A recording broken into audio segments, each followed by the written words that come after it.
Bonjour et bienvenue dans cet épisode bonus de l'écriture d'un roman où chaque jour, selon le même principe que le calendrier de l'Avent, je vous donne mon avis sur un livre que j'ai lu cette année en les classant du pire au meilleur selon mes propres critères. Aujourd'hui, on en est au 19e roman de ma pile et c'est encore un livre que je me suis fait offrir après avoir découvert son auteur lors de l'émission La Grande Librairie diffusée sur France 5. C'est un livre que je voulais lire car j'avais entendu dire que l'auteur n'aimait pas les descriptions. Et moi, à cette époque, je bloquais sur les descriptions de mon livre. Donc je voulais voir ce que ça donnait un livre sans description ou très peu. Et c'est ainsi que j'ai découvert Marlène de Philippe Dian, publié aux éditions Gallimard. L'histoire commence au moment où Marlène débarque dans la ville où habite sa sœur. Le livre se déroule ensuite autour de 5 personnages qui ont tous un lourd passé plus ou moins nébuleux que l'on découvre par petites touches. Il y a donc Marlène et sa sœur, Nat, la fille de Nat, Mona, Richard qui est le mari de Nat et Dan, l'ami de Richard. Je pourrais difficilement vous en dire plus sur l'histoire, sinon je risquerais de vous gâcher la lecture. Au début, j'étais complètement perdue. Je ne comprenais pas qui était qui, quel âge avaient les personnages, qui ils étaient, où ils habitaient,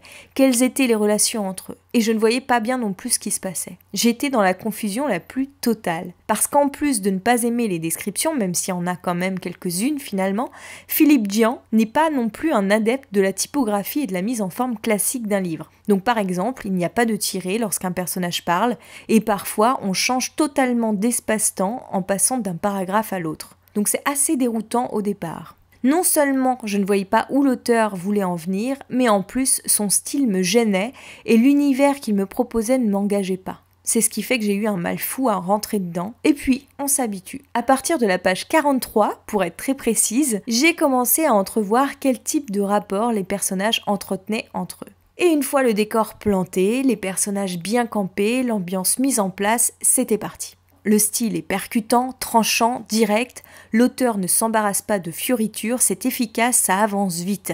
Mais on ne sait pas ni vers où, ni vers quoi. On comprend par bribes, sans saisir le sens général. C'est ce qui donne, entre autres, l'envie d'en savoir plus. Où l'auteur veut-il nous emmener? Et cette question, on se la pose jusqu'à la dernière page, lorsqu'enfin il nous donne la réponse. L'univers du livre est très sombre. On perçoit bien l'ambiance, on entrevoit les problématiques sous-jacentes de chaque personnage. Par contre, je me suis pas vraiment attachée à eux. Peut-être à cause du style laconique, je sais pas. Ou parce qu'aucun d'entre eux ne m'apparaissait vraiment sympathique. Franchement, ils ne sont pas d'humeur joyeuse, il n'y en a aucun pour attraper l'autre de ce point de vue-là.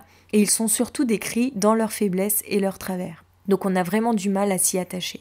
J'aurais tendance à dire que c'est le genre de livre qui plombe un peu le moral. Donc pas sûr que je relise du Philippe Dian de sitôt. Par contre, c'est très bien construit, l'auteur sait ce qu'il fait, il sait où il va, et même s'il s'amuse à nous perdre, il nous y emmène inexorablement. Ça vaut quand même le coup de découvrir son univers au moins une fois. Et puis Marlène, c'est un tout petit livre, donc à vous de voir si vous avez envie de vous laisser tenter par la lecture. C'était le 19e roman de ma pile et je vous donne rendez-vous dès demain pour vous parler encore d'un auteur contemporain, ce sera même une autrice, qui a remporté un succès fou avec ce roman traduit dans de nombreuses langues. En attendant, bonne lecture à vous et bonne journée!